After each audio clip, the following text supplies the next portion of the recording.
People, yep, another video. 3 videos today. And to be honest, I could do more. I kind of feel like old school Ade, where I used to churn out the videos. But no, seriously, look, there are so many takeaways from the weekend, so many things I still want to talk about. And I kind of felt like I'd be doing the card a bit of an injustice if I only did a couple of videos. Because honestly, look, I could talk about all the fights, all the fighters on the card. And one fight that I do want to talk about is Joshua Buatsi versus Callum Smith, which opened the card, or at least was the first main fight of the card. That fight was incredible. Honestly, I think many people in the trade knew it was going to be a great fight. I didn't think they thought it was going to be that good, that tough, that brutal. Like, credit to both. Credit, especially, like, I'm going to give Joshua Buatsi his credit as well, but credit specifically to Callum Smith first. Like, he's the victor, right? So let's give him all the plaudits first. I questioned the desire and the want from Callum Smith in the lead up to this one. I was like, what's he doing this for? Honestly, because, you know, when he fought Beterbiev, which was the beginning of 2024 and lost, we didn't hear anything from Callum Smith. Like, no whispers, nothing. So we didn't know whether or not he was retired, whether or not he was taking some time out. Honestly, we heard nothing, which I guess, you know, doesn't have to give us anything, but kind of, you want to kind of know what a fighter's thinking, right? Whether or not they kind of release a statement. We kind of didn't hear much from Callum Smith. I think we might have got an Instagram post, but that was it. And to be fair, Callum Smith is quite reserved and quiet anyway, so maybe we read too much into that. And then, from nowhere, he appeared on this Matchroom card.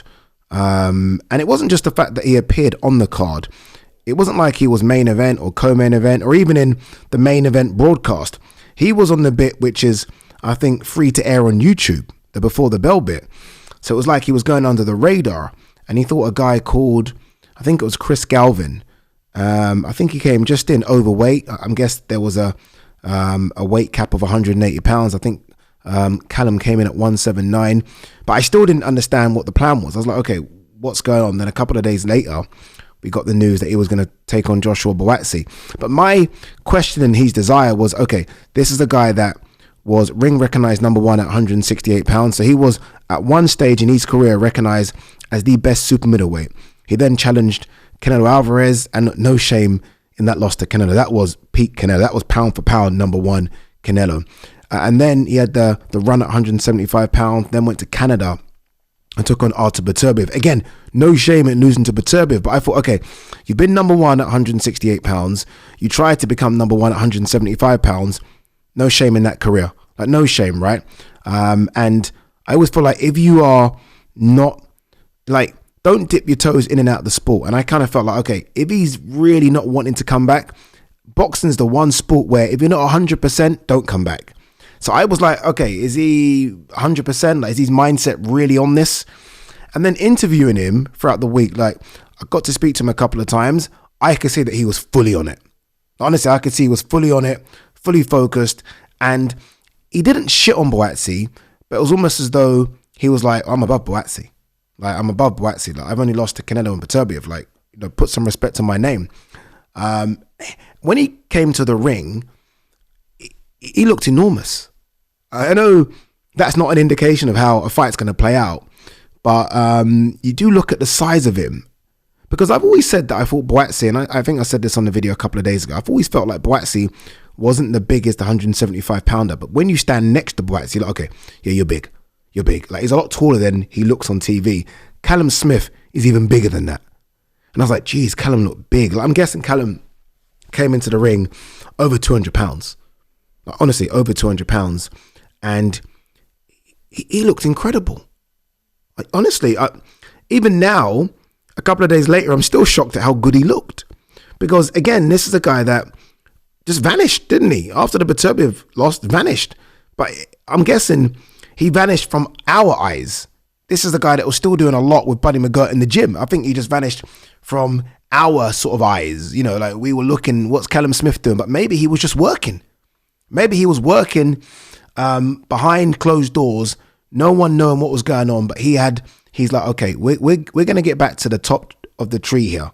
And he's now back to the top of the tree. He really is. I want to talk about him a bit more, but I also want to give Joshua Buatsi his plaudits. That was as gutsy a performance as you're ever going to see. As you're ever going to see. Because from round 2 onwards, I think Buatsi knew that he was in something. Like, he knew, okay, this is tough. This is tougher than I've ever experienced before. And he got a gut check early. And Buatsi, being Buatsi, just came through that gut check. And he got another gut check and he came through that one. Like, he nearly got folded from a body shot, yeah? It hurt him. It hurt him bad. Because he kept on putting his elbows down to protect that side. And normally, if it hurts you and someone lands again, you're done. And Callum Smith, when he turns into his body shots, I mean, this guy fucking talks into that body shot. And he landed again. And I was like, oh. And even me, I was like, oh. And I was like, Buatsi's definitely going to go down here. Didn't. I was like, how the fuck is Buatsi still standing from these body shots? And body shots were one thing. And then Callum started to land up top as well. And I was like, I think I did tweet. Like, I said, Buatsi has a chin like Gennady Golovkin. Because Callum Smith was really sitting on these shots. I mean, Callum Smith was putting everything into these shots. And Buatsi wasn't just taking them. That's almost disrespecting the work Buatsi did. Buatsi was taking them and giving back, which made it into the fight of the night. I mean, these two are fucking slugging out. It was like a Rocky movie. It was like Arturo Gatti, Mickey Ward. That's what it was for me. It was Arturo Gatti, Mickey Ward, because there wasn't no movement from either. They were, I mean, I think the ring was 20 by 20. The ring could have been 5 by 5 because that's the pocket that they were fighting in. It was just mano, and neither would give an inch. Oh, I hope they got fucking paid well. I hope Buatsi, wherever he is right now, is just resting and doing nothing, because that can age you. That kind of fight, for both of them, by the way, because we normally just think the victor's okay, right, and the loser's the one that's going to struggle. That can age both. Honestly, it was a war, and that was an indication as to what type of night it was going to be. Imagine that opening a card. And I remember saying this throughout the week, like, oh my God, Buatsi Smith being the first fight to walk is crazy. And it was. And look, we could see that again. We could see that again in London or in Liverpool. And it sells out both. Because of how good that first fight was, the appetite to see it again is going to be through the roof. But yeah, no, honestly, credit to both. I'm happy that I was wrong about Callum. I think a lot of people were wrong about Callum. Callum still has so much to offer.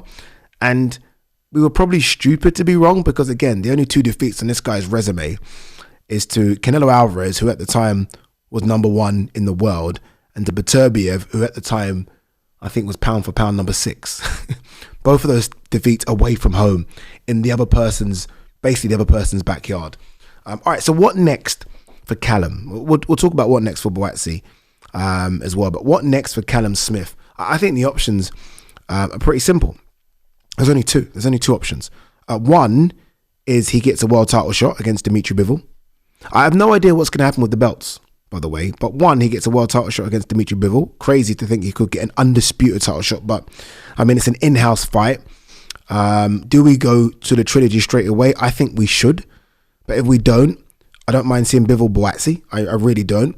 I think the obvious fight, though, because I do think we are going to see the trilogy straight away, there was a guy ringside who was watching everything, and I was watching him watching the fights, and that was David Benavidez. I mean, fuck me, take my money for that one. Take my money to see Callum Smith. Like, I didn't even think that was an option a few days ago. Like, it didn't even cross my mind. All of a sudden now I'm like, oh my God, because Callum's big. Callum bigger than Benavidez. He's bigger than Benavidez. Callum enormous. Callum can take a dig and Callum can give him back. And that fight ain't going points.